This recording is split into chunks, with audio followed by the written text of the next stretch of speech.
இது Thursday morning. எங்கே வந்திருக்கோம் அப்படின்னா கொடவாசல் பக்கத்தில் அறிவிலிமங்கலம். இங்கே தங்கச்சி பையனுக்கு மொட்டை அடித்து காது குத்துறாங்க. அதுக்காக தான் வந்திருந்தோம். இப்போல்லாம் வாரத்துக்கு ஒரு ஃபங்க்ஷன் வருதா, அதனால் எல்லாரையும் பார்க்குறதுல ரொம்ப ஜாலியாக இருக்குது. பார்க்கவே ரொம்ப அழகாக சுற்றிலும் வயக்காடு இருந்தது.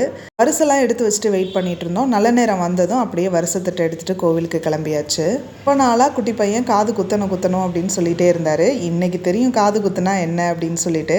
அதெல்லாம் பார்க்க நாங்களும் ஈகராக வெயிட் பண்ணிகிட்ருக்கோம். அடிக்கும் போதெல்லாம் பெருசாக எதுவும் தெரியல. அப்படியே அலைக்கா தூக்கிட்டு போய் உட்கார வச்சு மொட்டை அடித்தாச்சு. அவன் காது குத்தும்போது தான் ரொம்ப துடிச்சு போயிட்டான். காது குத்தும்போது ரத்தம் வந்து நான் எங்கேயுமே பார்த்ததில்ல. பாவம் தம்பிக்கு காது குத்தும்போதே ரத்தம் வந்துருச்சு. ரொம்ப அழுதுட்டான். அதோட அவர் ரொம்பவும் டென்ஷனும் ஆகிட்டார். சில குத்தி முடித்த உடனே தோட கழட்டுங்க போதும் அப்படின்னு சொல்லிட்டான். ரொம்ப நேரம் ஆச்சு அவரை சமாதானப்படுத்தவே. அப்படியே எல்லாரும் சாமி கும்பிட்டுட்டு நாங்கள் வீட்டுக்கு கிளம்பலாம் அப்படின்னு சொல்லிட்டு ரெடி ஆகிட்டோம். வலிக்குதாடி?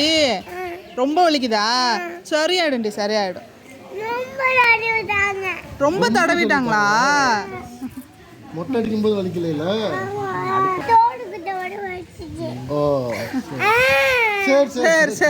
அப்புறம் வீட்டுக்கு வந்து எல்லாரு கூடயும் பேசிகிட்டு இருந்துட்டு ஃபோட்டோலாம் எடுத்துகிட்டு நாங்கள் அப்படியே சாப்பிட்டுட்டு கிளம்பிட்டோம்.